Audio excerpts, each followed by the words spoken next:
But for myself personally, I wouldn't consider something with that much saturated fat a health food. 15 Foods I Eat Every Week for a Healthy Pregnancy by Ellen Fisher. She is pregnant, I believe, with her 5th kid. That is just so many babies. I can't. I'm already like, really? We're having a 3rd kid? Really? Oh, my 3-year-old said, baby's name, will they love me? Like, just so sincere, like, oh my God, I never thought of this. Wait, is the baby gonna hate me? Anyway, I've gotten some comments asking me to check out some of Ellen Fisher's What I Ate Today's, and I think specifically this pregnancy food one, not as like a, wow, look how bad she eats, but like, hey, it looks like her diet's, pretty good now, and the stuff she recommends is pretty good. So yeah, let's check it out. So obviously, I like these kinds of disclaimers from YouTubers like myself who aren't dietitians talking about nutrition stuff, particularly when it comes to pregnancy.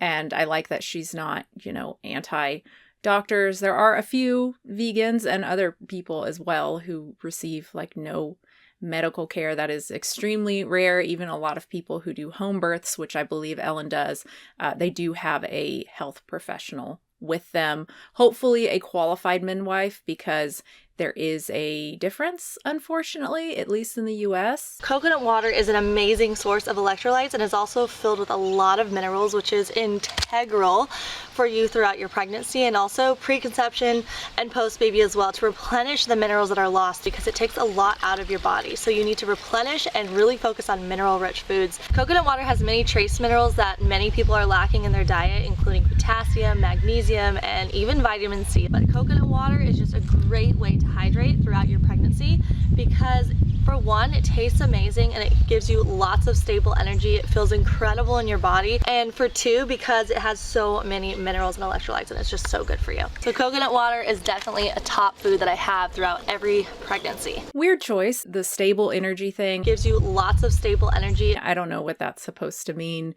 It's coconut water. I'm not sure why that would give you more stable energy. And anytime someone talks about trace minerals and eat this thing because it has trace minerals, always do a little bit of due diligence. At least I do. And I look up the food to see exactly what's going on. Like, how much are you getting in a serving, right? People talk about sea salt and trace minerals. Well, yes, that's true. It contains it, but you're eating a tiny amount of salt. So there's a tiny amount of trace minerals in there. A cup of fresh coconut water, about 45 calories, a lot lower in sugar than some of the other juices that you can have, orange juice or something like that, even fresh orange juice. There's only 6.3 grams.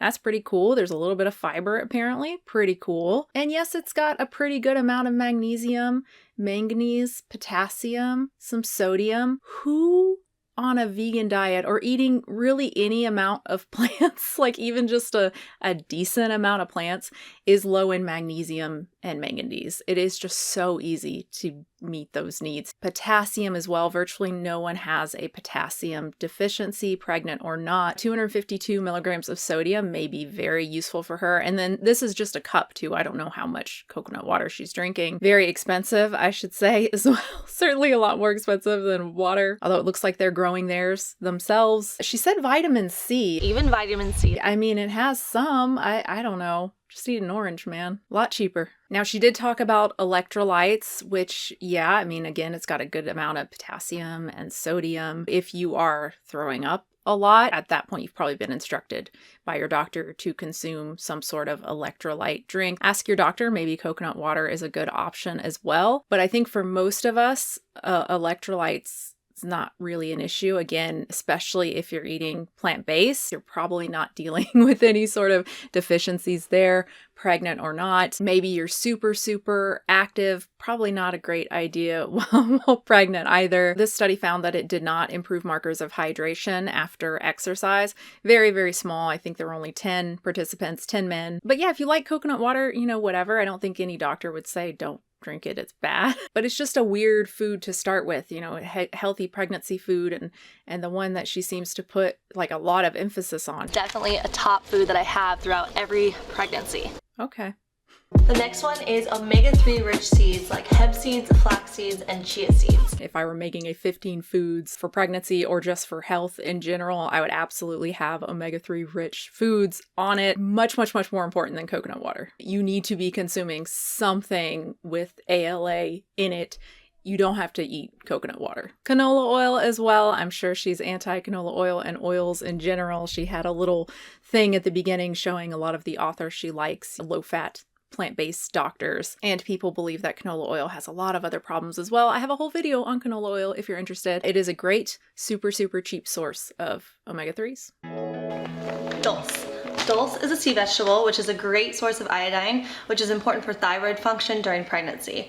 This is actually a nutrient that I think often gets overlooked and missed and forgotten about, but iodine is so important for our overall health, and dulse is an excellent source of it for us. So eat sea vegetables, but specifically dulse, which is extra high in iodine, or wakame, and we just sprinkle it on top of our salads, like a little handful throughout the week. You really actually don't need that much, but you just want to get it consistently. So yes, I agree, iodine is often overlooked, which is really unfortunate for vegans, especially vegan children who are not consuming cow's milk. That is where many children are getting their iodine from. It's not in the cow's milk naturally, but it's from the supplementation and also how they are cleaning the milking machines. So if anyone tells you that a vegan diet is unnatural, tell them to suck your dick.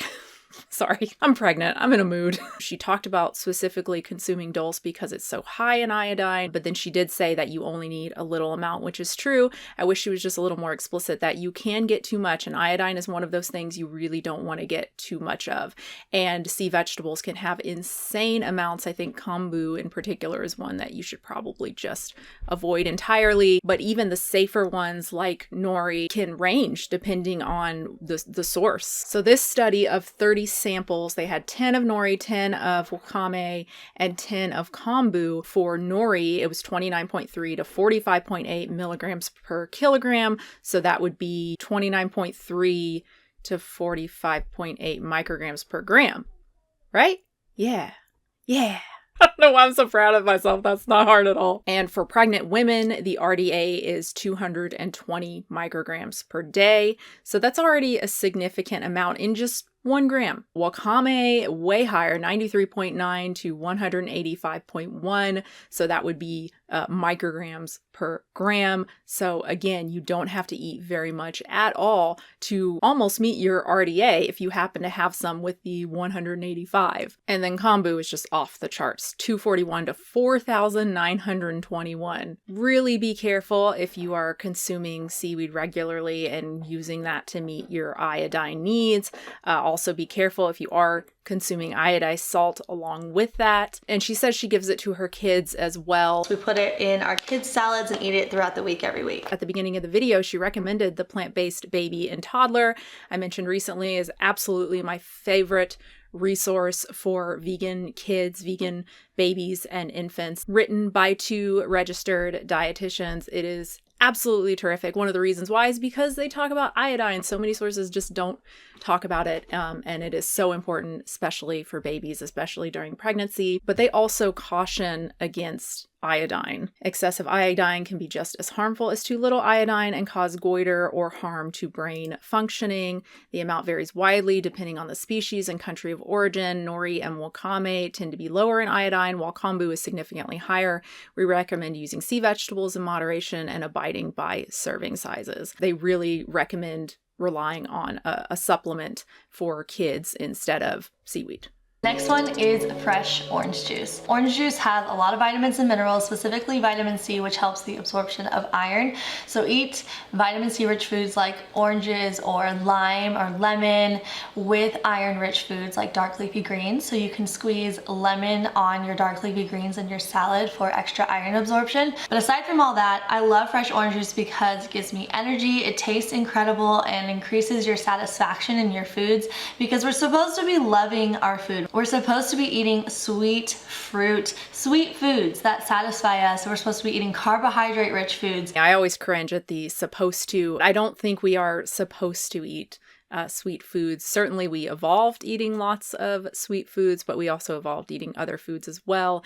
And I don't think there's any indication that you are going to hurt yourself by not eating specifically sweet things like fruits. I don't think anyone has to eat fruits in order to be healthy. I think you can still get all the fiber and whatnot that you need and all the carbs that you need from eating other plants. But certainly fruits are healthy. I love fruits. I eat fruit every single day. I can't imagine not eating fruit. That would suck. A lot of times people lump processed sugar with fresh fruit, which is just not a good idea. Definitely a no-go. Fresh fruit is one of the healthiest foods for us and very satisfactory, high in fiber, high in water content. Just to be clear, she's talking about orange juice here. I mean, she did say specifically fresh orange juice, which is not going to have a whole lot of fiber. And she recommends this source on gestational diabetes. Again, drinking a bunch of orange juice if you have gestational diabetes might not be the best idea. Beans and lentils, which are high in fiber, iron, protein, magnesium, potassium, folates, a lot of great minerals and vitamins there for you. Plus it's protein rich, which is so good for you and filling. Yeah, obviously beans, eat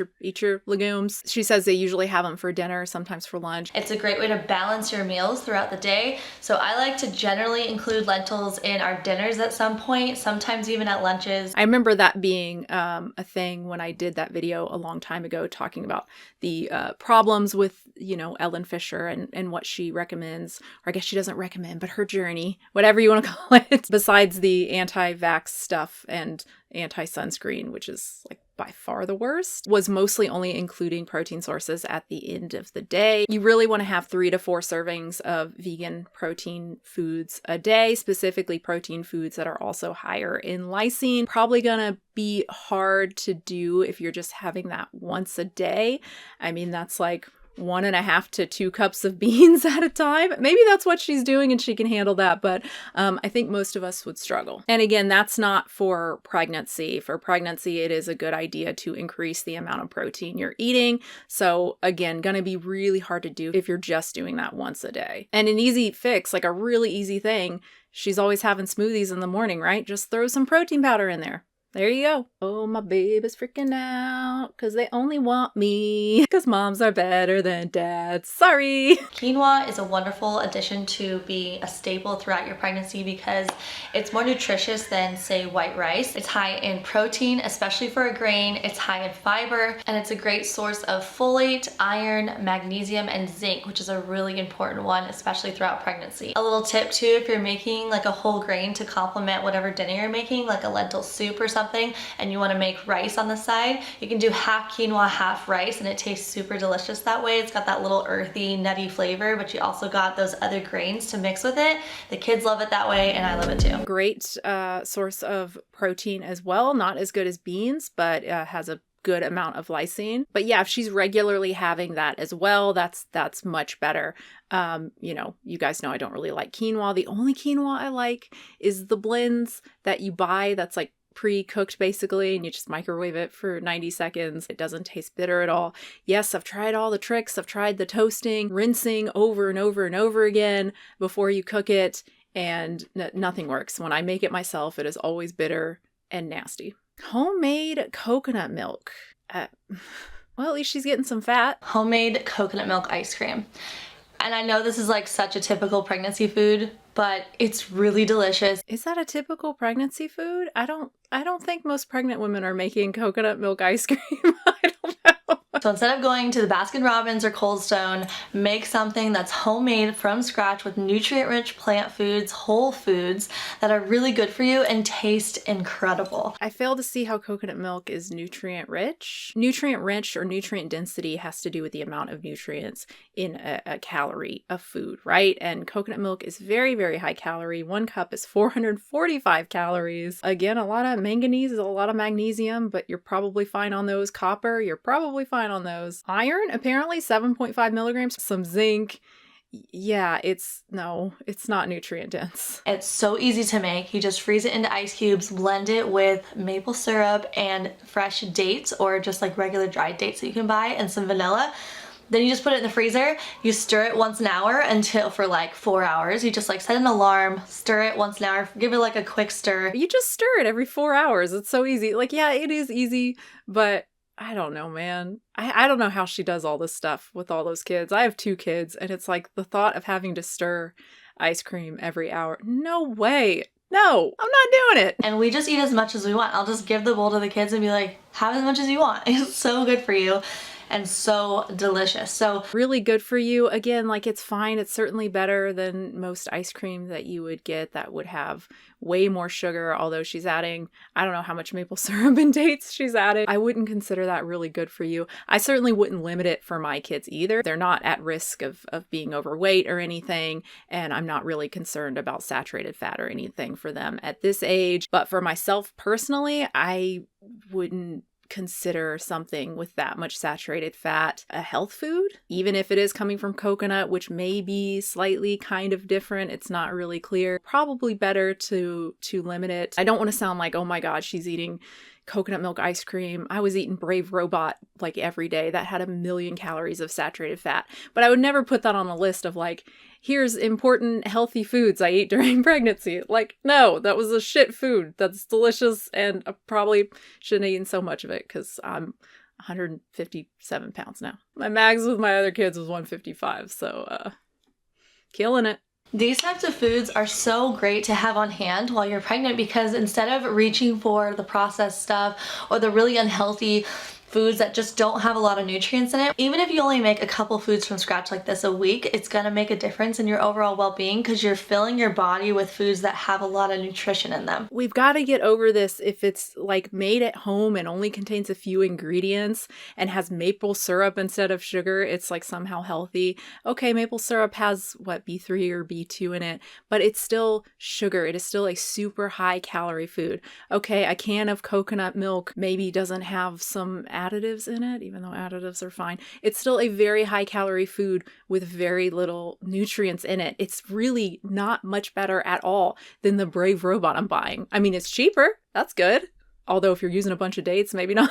I cannot recommend sweet potatoes enough, and also squashes and other root vegetables too, but sweet potatoes especially are an excellent source of beta carotene, which your body converts into vitamin A, which is essential for baby's development. Yep, nothing to say there. Sweet potatoes great. Terrific source of vitamin A. Vitamin A is important. Avocado is something I eat every single day, probably 2 meals a day. So she's eating a lot more fat than I thought she did, or at least maybe during pregnancy. Maybe it's different when she's not pregnant. Having avocado, she says, usually twice a day, and the hemp seeds and whatnot for omega-3s. Yeah, awesome.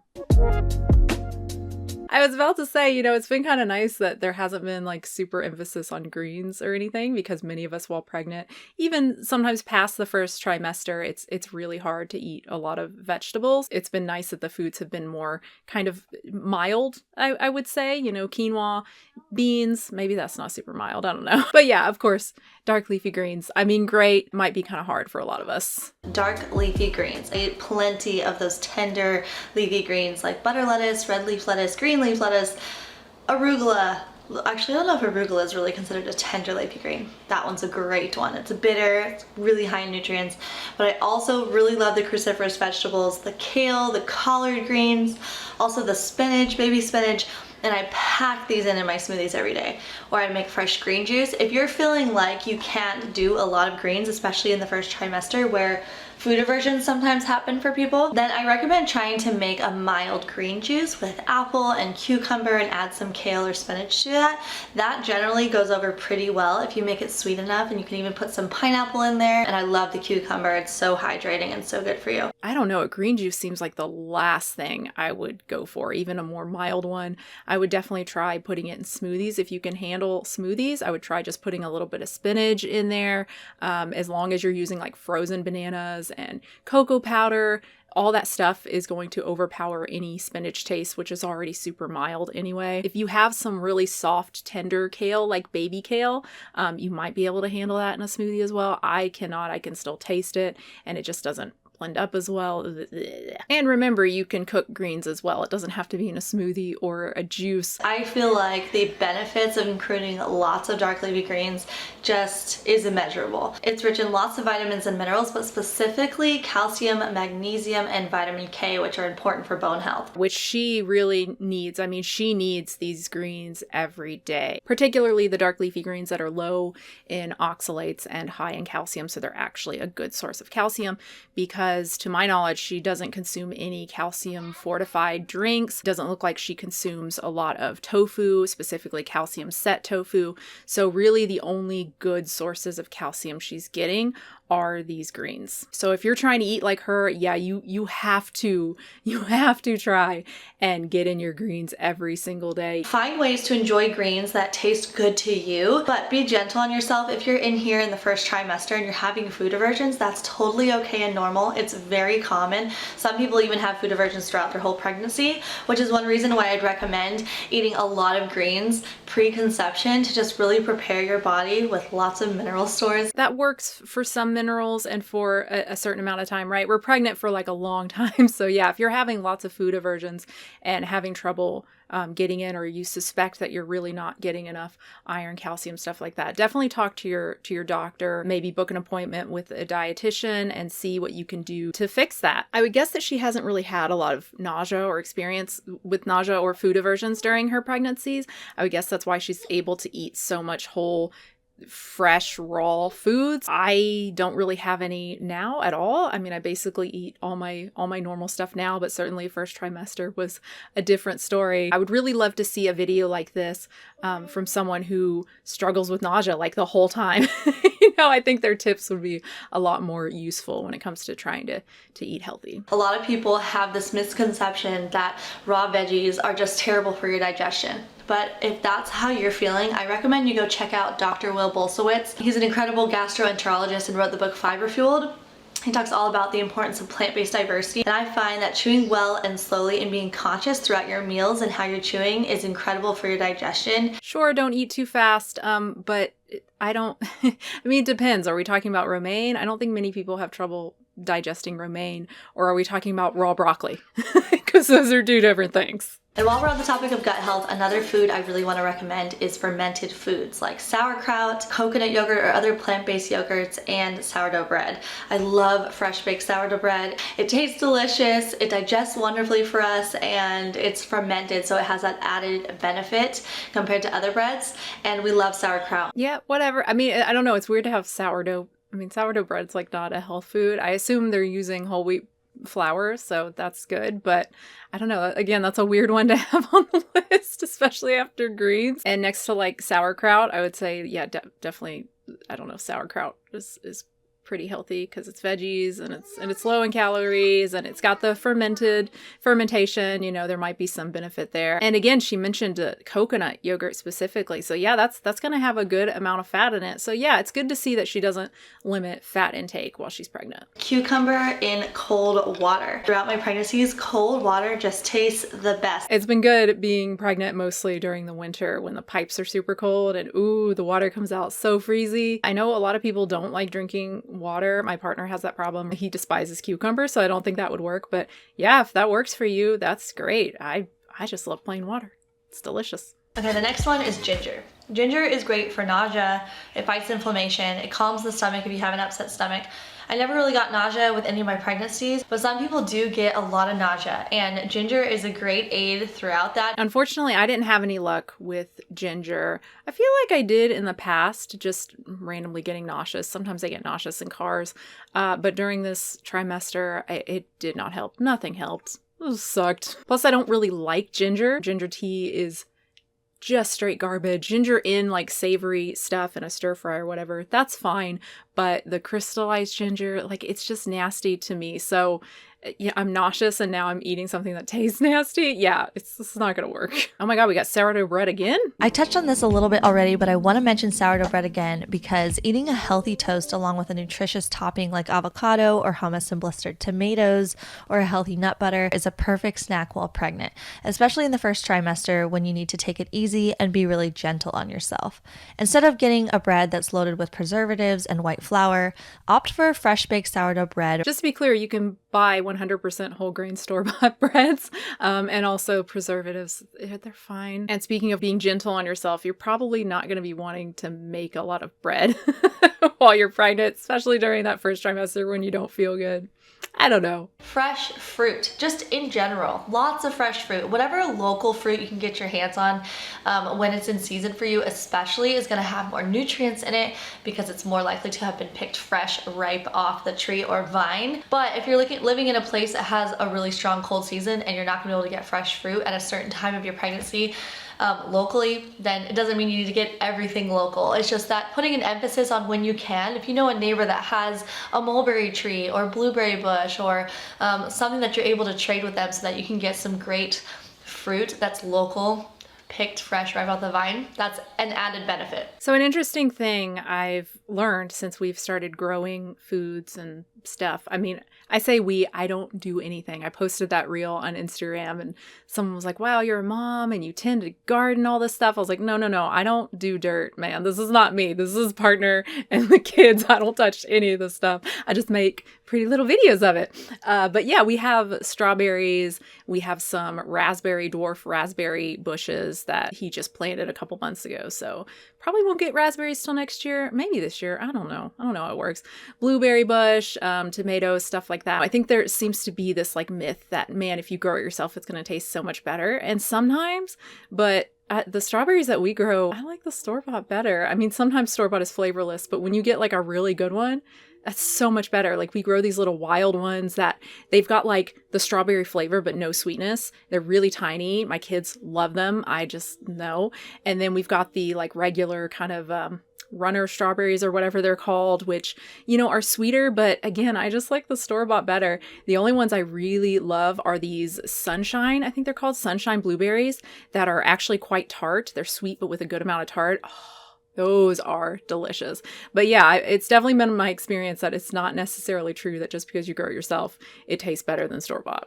And also just the amount of time that goes into it. It's crazy to me. If it was up to me, our entire yard would be fucking rocks. Like, why would you spend time and money growing plants? I just don't get it. There's so many better ways to spend your time. But the kids really like it. I'm glad they like it. I'm glad they get excited. They do actually eat more plants. We have these garlic flowers. They're ornamental, but they're also edible. And my kids, especially my 3-year-old right over there, loves the garlic flowers. Do you love the garlic flowers? Do you just pick them and eat them? They just pick them and eat them straight. But if I make a dish with delicious minced garlic in it, no, they don't want anything to do with it. So it's cool. I just don't know that it's worth all of the effort. I would be totally fine if we just had a yard full of gravel. And also, just because something is local doesn't mean that it has more nutrients or like a substantial amount more, particularly if you're just picking random fruits from like people's yards, like mulberries from a neighbor's yard. You have no idea the conditions of the soil. They probably don't either. They're not growing this for financial gain, right? They just like have the tree in their yard probably. So yeah, I wouldn't assume that just because you're eating something locally, it's more nutritious. Eat it because you can get it and because it's delicious, but don't sweat it. Just eat the fresh fruits and veggies that you can find and that you like. Any diet that tells you to limit your fruit intake, I would be wary of. Any diet that tells you to limit your fruit and vegetable intake, I would be wary of. Oh yeah, I forgot about her podcast. I still need to check out that video where she was talking with someone who isn't vegan about like animal foods. And yeah, I still need to check out that one, maybe do a video on that. A lot of you really want me to do a video on that. But yeah, overall, I thought that was really good. A little inconsistent, right? It's kind of weird to have, coconut water as super, super healthy, important food next to legumes and dark leafy greens, and then bread, quinoa, and then coconut milk ice cream. If I were going to make a video like this, obviously it would have some similarities, but be very, very different. Calcium, drinking calcium fortified drinks, even when you're not pregnant, is very important for most of us, but especially important when you're pregnant. Iodine she talked about, which is great with seaweed. I would definitely talk about choosing iodized salt. No mention of B12, which she's talking about specifically foods, and none of those foods are going to have B12, right? But yeah, that's obviously very important to supplement with B12. Another one would be choline. It's really hard to get a lot of choline on a vegan diet unless you are eating very specific foods every day. Vitamin D, again, that's not going to be present in the foods that she's eating, not in any sort of meaningful amount. Again, I know she's not talking about supplements, but that is really, really important. You could be eating her diet and eating all of these foods. If you are not supplementing for B12, if you are not getting enough vitamin D, that's a huge issue. There would be more emphasis on protein, obviously, of course, from me, and making sure you have a good protein source at every single meal. And I just want to say, you know, people always bring up, oh my God, why even criticize this when there are people eating just like McDonald's every day while pregnant? And certainly, like, what she's eating is so much better than your like average American woman who is eating really, really poorly and is overweight during pregnancy. I know we don't want to see that as a problem, but it's a problem. It's a huge problem for you, for the person who's pregnant, and it's a huge problem for the baby as well. She is doing so much for her kids while they are inside of her just by being at a healthy weight. But that doesn't mean that there can't be improvements. And, you know, again, like I've talked about before, I think with people like Ellen, it's so hard for people to see it as potentially not a great diet because there's so much fruits and vegetables, right? There's so much whole foods. Like, how could it be unhealthy? But we have to realize that you can eat as much fruits and vegetables as you want. But if you aren't supplementing for B12, which I believe she does supplement for B12, but if you aren't, your diet is shit. Like, it doesn't matter. You're only as strong as your weakest link. And that's a huge weak link because you're not getting B12. The amount of greens she's eating, that might not even be enough calcium. She might not be meeting her calcium needs. That is a huge, huge problem. So yes, fresh fruits and vegetables are very, very important, but we also need to remember that they don't really contain every single thing that we need. And we need to meet our nutrient needs. That's why they're called nutrient needs. Why is there a donut pillow? That's your donut pillow. That's a picture of you, dude. A donut pillow. You want to go on my bed? Well, not right now because I've got something propped on there, okay? I've got a very professional setup here with my light right there propped on the bed, so please don't touch anything. Thank you. Okay, they're done being down here. I gotta go. I hope you enjoyed this. I hope it was useful. Again, I'll probably check out the What I Ate Today sometime in the future. Let me know if you're interested. If you're not, then maybe I won't. I don't know. If you like the video, give it a like. If you want to be notified when I upload, you can hit the bell.